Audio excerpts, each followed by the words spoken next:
வணக்கம். Welcome to திகில் கதைகள் எபிசோட் 3.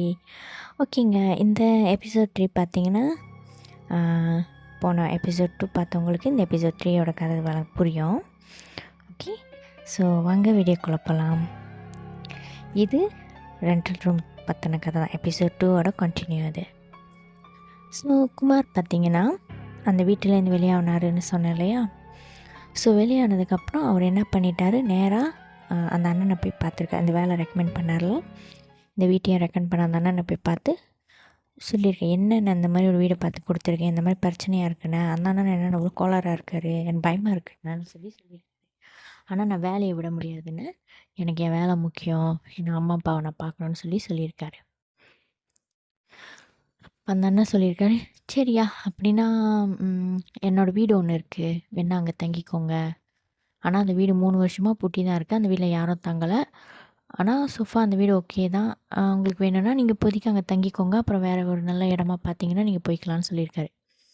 குமாருக்கும் வேறு வழி தரல, ஆமாம் வேணான்னு சொல்லி சரி நம்ம அதை வீட்டை காட்டுங்கன்னு இருக்காரு. அப்போ வீடு போய் பார்த்தோன்னே குமாருக்கு ரொம்ப பிடிச்சிருந்தது வீடு.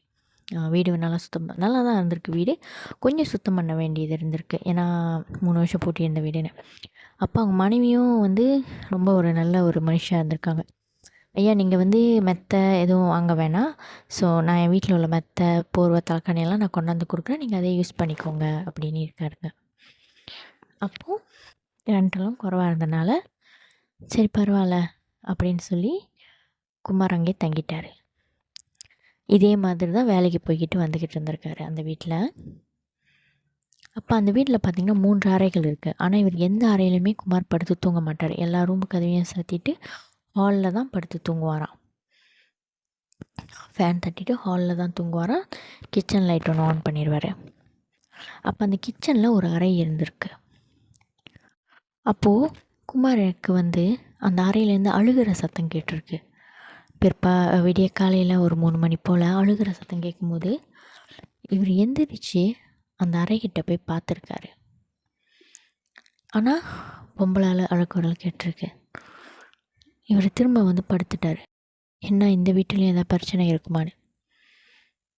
மறுநாளும் அதே அழுகுரல் கேட்டிருக்கு. ஆனால் அப்போ அவர் கீழே அந்த கதவு சந்து கீழே பார்க்கும்போது ஆள் நடமாடுற நிழல் தெரிஞ்சிருக்கு. அப்போ அந்த மாதிரி தெரியும் போது ரொம்ப பயம் எடுத்துக்கிச்சு. ஆனால் அவ்வளோ பெரிய வீட்டில் அப்பார்ட்மெண்ட்டில் அவர் ஒண்டி தங்குறாரு, இந்த மாதிரி ஒரு விஷயம் இருக்கும் பொழுது கொஞ்சம் இமேஜின் பண்ணி பாருங்களேன். அதுக்கு மறுநாள் குமார் என்ன பண்ணியிருக்காரு, பரவாயில்ல அந்த அறையில் தானே ஏதோ ஒரு இருக்குது போல், பரவாயில்ல நம்மளை தொல்லை பண்ணலை, ஸோ நம்ம இங்கே என்ன தூங்கிட்டு விடிய காலையில் கிளம்பிடுறோம் அப்படின்ட்டு அவர் ரிலாக்ஸாக இருந்திருக்காரு. அதை பற்றி சீரியஸாக எடுத்துக்கலாம். அப்புறம் என்ன நடந்ததுன்னா, குமார் என்ன பண்ணியிருக்காருன்னா அன்றிரவு உணவு வாங்கிட்டு சாப்பிட்ருக்காரு. சாப்பிட்டுட்டு மிச்சம் உணவை அவரால் சாப்பிட்டு முடிக்க முடியலை அப்படின்னு புங்குஸ் பண்ணிவிட்டு எடுத்து மேசையிலே வச்சுட்டு படுத்து தூங்கியிருக்காரு. கொஞ்ச நேரம் கழித்து நல்லா தூங்கினதுக்கப்புறம் பார்த்தா அவருக்கு ஏதோ பை உருட்டுற சத்தம் கேட்டிருக்கு. அவர் தலையோடு போத்திட்டு படுக்கிற பழக்கம் இருக்கான். கண்ணை திறந்து லேசாக போர்வையை லேசாக விலகி பார்த்தா ஏதோ ஒரு உருவம் அங்கே ஒரு மாதிரி உக்காந்திக்கிட்டு அவர் வச்ச மிச்ச சாப்பாடை சாப்பிட்டுக்கிட்டு இருந்திருக்கு, அழுந்துக்கிட்டே சாப்பிட்டுக்கிட்டு இருந்திருக்கு. அப்போ குமார் அதை பார்த்தோன்னே தலையோட போர்வையை போத்திட்டாரு. போத்தினதுக்கப்புறம் என்ன நடந்துச்சுன்னா, அந்த உருவம் அந்த போர்வையை விலக்கியிருக்கு, ஒரு மாதிரி இழுத்துருக்கு. இவர் திரும்பவும் இழுத்து போத்தியிருக்காரு. அது திரும்ப வேகமாக அந்த போரை இழுத்தோடனே இவர் ஒரு சத்தம் போட்டுட்டு ஏந்திரிச்சு லைட்டை தட்டியிருக்காரு. லைட்டை தட்டின உடனே அந்த உருவம் பார்த்திங்கன்னா எப்படி இருந்துச்சுன்னா, இந்த மந்திரவாதி கிழவின்னு சொல்லுவாங்க தெரியுமா, வீச்சுன்னு, அது ஒரு மாதிரி கிழிஞ்சி சட்டை போட்டிருக்கோம், லாங் கவுன் மாதிரி. அந்த மாதிரி ஒரு கவுன் போட்டிருக்கு, கிழிஞ்சி அது மட்டும்தான் அவர் பார்த்துருக்காரு, கருப்பாக அந்த கவுன் மட்டும். இது வேகமாக இந்த உருவம் ஓடி அந்த கடைசி ரூம்புள்ள போய் பூந்துக்குச்சு. அதை பார்த்த உடனே குமார் அந்த ஒரு நிமிஷம் கூட அங்கே நிற்காம வீட்டுக்கு கதவை திறந்துட்டு வெளியில் நின்றுருக்காரு, என்ன செய்யறதுன்னு தெரியாமல்.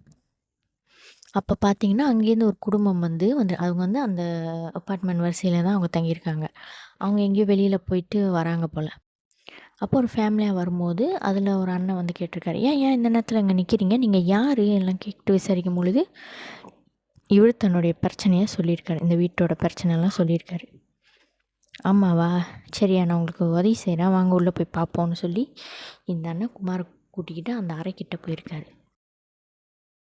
அந்த அறைய தொறந்துருக்காங்க. அந்த அறைய தொறந்து உள்ளுக்கு போய் பார்த்தா, அந்த அறையில எதுவுமே இல்ல. கோசமா இருந்திருக்கு. ஒண்ணுமே இல்லையேயான்னு பார்த்துருக்காங்க. அதுக்கப்புறம் அங்க ஒரு கண்ணாடி அலமாரி இருந்திருக்கு. அந்த கண்ணாடி அலமாரில ரத்தத்தில என்னமோ எழுதியிருக்கு.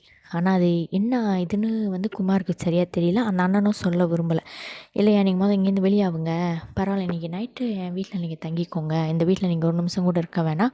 உங்க ஜாமான்லாம் மொத எடுத்து வைங்க. நீங்க அவ்வளோ தூரத்துலேருந்து வந்து வேலை செய்றீங்கன்னு சொல்றீங்க. எனக்கும் பாவமா இருக்கு. பரவாயில்லைங்க என் வீட்ல ஒரு நாள் நீங்க தங்கிக்கங்க. நாளைக்கு நீங்க கிளம்புங்கன்னு" இருக்காரு. அப்போ குமார் கேட்டிருக்காரு, "அது என்ன அர்த்தம்னு? அத பத்தி பேச வேணாம் ஐயா. அத பத்தி எதுவும் இது பண்ணிக்க வேணாம். நீங்க மொத வெளிய ஆவுங்க இங்கேன்னு" இருக்காரு. அப்போ குமார் என்ன பண்ணியிருக்காரு, அவருக்கும் விறுவிறுன்னு அவங்க திங்ஸ் எல்லாம் எடுத்து பேக் பண்ணிட்டு, உடைகள்லாம் மாட்டிட்டு, அங்கேருந்து அந்த அண்ணன்ட்ட "அண்ணே பரவால்ல. என்ன நீங்க வந்து ஃபேரி ஏத்தி விட்டுருங்க. நான் என் வீட்டுக்கு நான் போறேன். நான் எங்க அம்மா அப்பாவ பார்க்கணும்" அப்படின்னு இருக்காரு. "இல்லையா பரவால்ல. ரொம்ப லேட் ஆச்சு. நீங்க தங்கிக்கோன்னு" இருக்காரு. ஆனா அந்த ஆனா குமாருக்கு வந்து மனசு வரல. "இல்லண்ணே என்னை விட்டுருங்கண்ணே. நான் மொத கிளம்புறேன் இங்கேருந்து. என்னை கொண்டு போய் அங்கே விட்டுருங்கண்ணே. பஸ் ஏற்றியாச்சும் விட்டுருங்கண்ணே. நான் வீட்டுக்கு போயிடணும்னு" இருக்காரு. அப்போ அவங்க ஃபேமிலியில் உள்ள அவங்க அந்த அண்ணனோட மனைவி அவங்க சொல்லியிருக்காங்க, "பரவாயில்லங்க அதான் அவர் வீட்டுக்கு கிளம்புறேன்னாரு. பரவாயில்ல.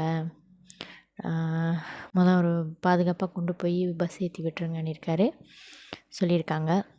அப்போ அந்த அண்ணனும் போய் குமாரை நல்லபடியாக பஸ் ஏற்றி விட்டுட்டு, குமார் அங்கேருந்து ஃபேரிக்கு வந்ததுக்கப்புறம் தான் அவருக்கு வந்து ஒரு மைண்டே ஒரு ரிலாக்ஸாக இருந்திருக்கு. "அப்பா நான் தப்பிச்சு வந்துட்டோமே" அப்படின்னு. ஸோ அதாங்க அவருக்கு வந்து அதுக்கப்புறம் அந்த வேலையும் வந்து ரிசைன் பண்ணிட்டார். அந்த ஹோட்டல் வேலையும் ரிசைன் பண்ணிவிட்டு, அவர் அங்கே வேலை செய்யறத நிறுத்திட்டாருங்க. இதுதான் வந்து அவர் வாழ்க்கையில் நடந்த ரென்டல் ரூம் பற்றின கதை. இது ரென்டல் ரூம் ஹாரரோட 2வது கதை. ஓகே. சரிங்க, யாருக்கெல்லாம் என்னோடய கதை பிடிச்சிருந்தோ வீடியோ மறக்காமல் லைக் பண்ணுங்கள், சப்ஸ்கிரைப் பண்ணுங்கள், முடிஞ்சால் என்னோடய சேனலுக்கு சப்போர்ட் பண்ணுங்கள். மீண்டும் அடுத்த ஒரு நல்ல சுவாரஸ்யமான கதையோடு உங்களை நான் சந்திக்கிறேன். நன்றி. Signing off. நான் உங்கள் வித்யா.